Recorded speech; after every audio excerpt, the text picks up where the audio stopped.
সুখৰ ধন সেইকাৰণে আজি ডক্টৰ হীৰেণ গোহাঁইৰ দৰে মানুহে তাৰমানে উদাহৰণ নিদিওঁ ইংৰাজী নাই বুজাৰ কাৰণেহে কাঠখনৰ বিৰোধিতা কৰিছে। কিমান এটা হাঁহি উঠা কথা, হাঁহিমে নে কান্দিমে কালান্ত। মই এইবোৰ নকওঁ বাৰু, তোমালোকে কওঁ।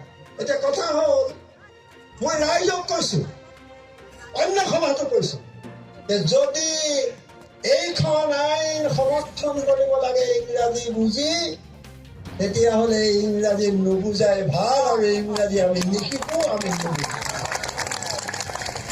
সংস্কৃতি বহু মাত্ৰাৰ এখন ঠাই অসমত বিখ্যাত।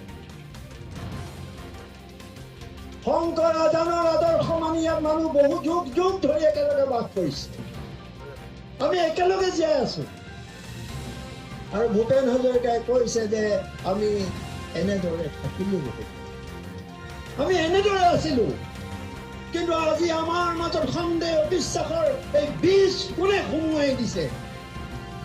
আজি আমাৰ সমাজখনত এখন আমি ফুলনি বুলি ধৰিব পাৰো। ৰঙা, নীলা, হালধীয়া বহুত ধুনীয়া ধুনীয়া ফুল আছে ইয়াত। এই ফুলবোৰ আমি প্ৰতিপাল কৰিব লাগিব, পানী দিব লাগিব, জীয়াই ৰাখিব। এই ধন তেওঁলোকৰ জেপৰ ধন নহয়, এয়া ৰাজকোষৰ ধন, আমাৰ কৰ কাটব।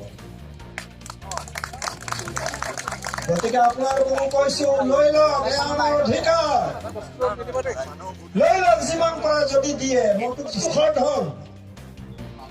সেইকাৰণে আজি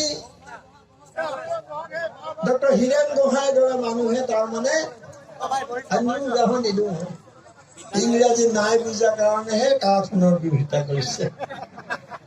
কিমান এটা হাঁহি উঠা কথা, হাঁহিমে নে কান্দিমে কালান্ত। মই এইবোৰ নকওঁ বাৰু, তোমালোকে কওঁ।